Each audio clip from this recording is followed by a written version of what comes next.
inhumane the way that they're keeping their residents. It looked like an oversized dog kennel. Bunch of crap. I was there. They ate better yesterday. I didn't eat today. So again, fake stories.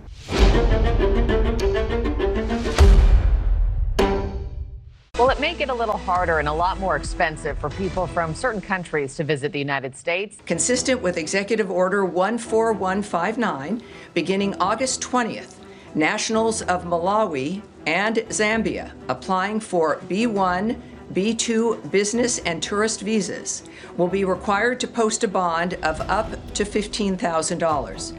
This targeted common sense measure reinforces the administration's commitment to U.S. immigration law while deterring visa overstays. The State Department announcing just within the last hour that it's launching this new 12-month pilot program requiring some people to pay bonds up to $15,000 to apply for an entry visa.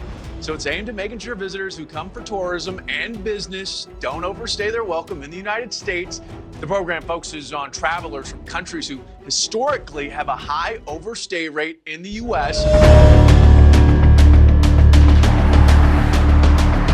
Federal judge is hitting pause on construction at Florida's controversial Alligator Alcatraz, the immigration detention center built in the middle of the Everglades. The goal, stop operations and any further construction. Lawyers for two conservation groups and the Miccosukee tribe of Indians are in federal court for a second day arguing state and federal agencies violated environmental law while constructing the detention center in the Florida Everglades. The law that they say is being violated, it's a federal law that basically says agencies must conduct an environmental impact before they move forward. This is a very common sense law that requires the government to look before it leaps, to analyze the environmental impacts, to do an environmental impact study, to take public comment, to consider alternatives, and none of that was done at so-called Alligator Alcatraz.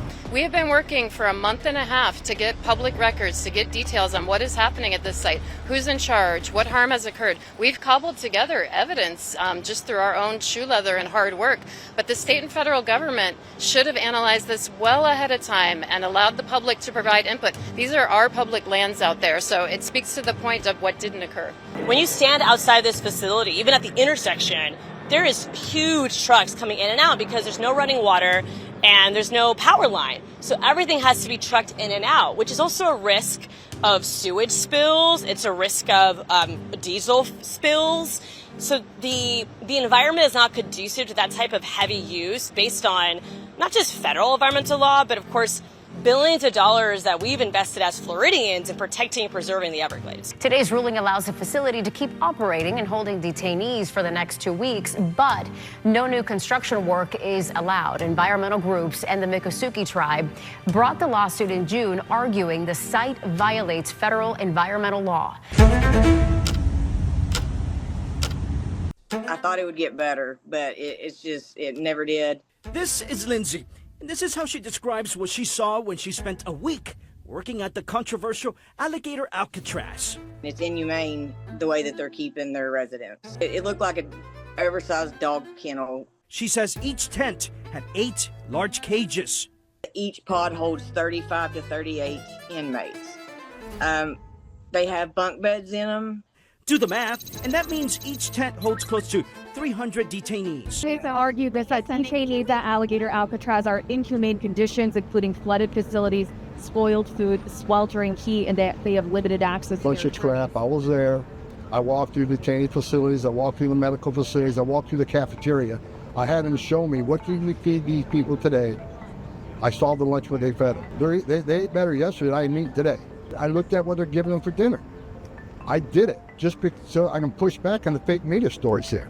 I went down there, I saw the meals. I'd sit down and have one of those meals. And I went through I didn't see any flooding. I went through the facilities where they've been detained, the air conditioning, the level of comfort. I was wearing a suit and I wasn't sweating. So again, fake stories. No fear, no hate, no ice in our state. No fear. Let them know. We stay down. Let them know. We stay down. Charge of disorderly conduct. If you do not cooperate and accompany the arresting officer, or if you resist arrest, you may be charged with additional.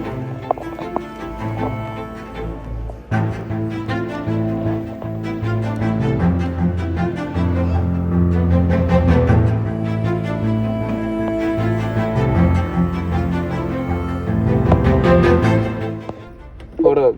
Hold up nothing. What? You guys have no rights to do that. We don't have rights to do that? No.